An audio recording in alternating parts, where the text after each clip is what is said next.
So a funeral worker in Texas, she got charged with abusing corpses because she cut off a guy's penis and stuffed it in his mouth because he was a sex offender. Oh, buddy. Oh, buddy. So this woman here, Amber Laudermilk, I don't understand why she's wearing glasses in the courtroom. Like, you're generally not allowed to do that. But she was charged with abuse of a corpse after she cut off a sex offender's penis and shoved it in the mouth. She took a scalpel to this guy's groin while she was overseeing his embalming. She allegedly stabbed him twice before castrating him and shoving the remains down his throat. I mean, how would anybody have known? How would anybody have known except that, it's going to be doing it in front of an embalming student? You didn't see anything. Why wouldn't you just do it by yourself? Why wouldn't you just do it by yourself? I mean, you run into the next problem, though, of the other people who work in the funeral home are going to say, what happened to his penis? And she said he had a lot going on with him. I mean, like, nobody's going to believe your story of like, well, I was pumping him full of embalming fluid and his like cock fell off. Sorry. It's like, yeah, you can't do that. You can't do that. But yes, he actually is on the sex offender registry. He did assault a 31-year-old woman. It wasn't clear how she became aware of the rap sheet. But yes, it's very interesting that the police are like, well, there's two people in this, two troubled people.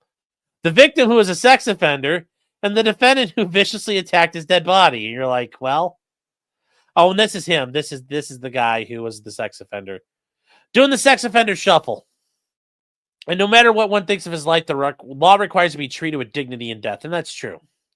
And the constable then said, I don't know his past, but we have the empathy for anybody who's been a victim or who has been or knows somebody who's the victim of sexual assault. So, and she got reported after her funeral home reported it there. So yeah, don't once again, guys, don't do crimes in front of people.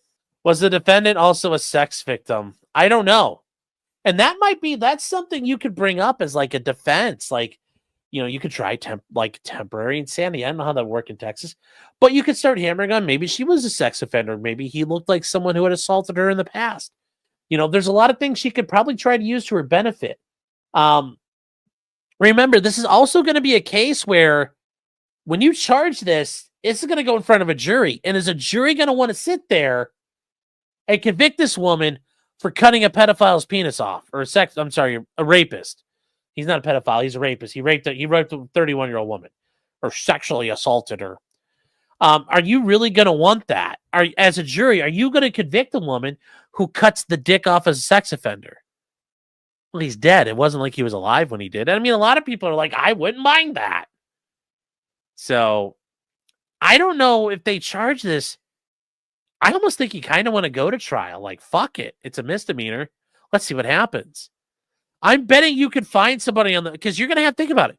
You're going to have to voir dire the jury and talk about like, how do they feel about sex offenders?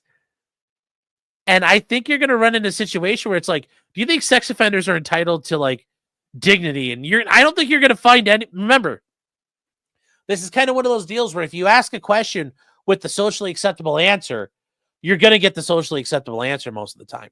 I don't think you're going to get jurors saying, oh, I think these sex offenders should be treated with dignity and respect. No one's going to stand up in a fucking courtroom and say that. So I don't know if you're going to be able to get a conviction on this. You might get an acquittal, but I think you'll definitely get a hung jury. Would the judge let that fact in that he was a sex offender? Well, I'm sure it's going to come up. There's going to be a reason as to why she did it. Because the jury, remember, you don't have to prove motive, but it's going to be part of this. The motive is part of the story. Because you're going to say she intentionally did it. Okay, well, what was the reason why she did it? It's because he's a sex offender. Now, I'm sure the prosecutor is going to say, like, we need to remove any reference to that. Because it doesn't matter if he's a sex offender or the governor of Texas. You can't cut his penis off. So I can see them trying to hide that, but I think that goes to her state of mind at the time. And if they can try like a diminished capacity, or at the very least, I think it's going to cut, there's ways you could sneak it in. But yeah, I think the prosecutor would try to hide this because they'll say, look, it's not relevant because she desecrated a corpse, not desecrating a sex offender's corpse. So it applies to all dead bodies. But it'll be interesting. So once again, chat, don't document yourself committing crimes, especially when there's other people around. It's never a good idea. It's never a good idea.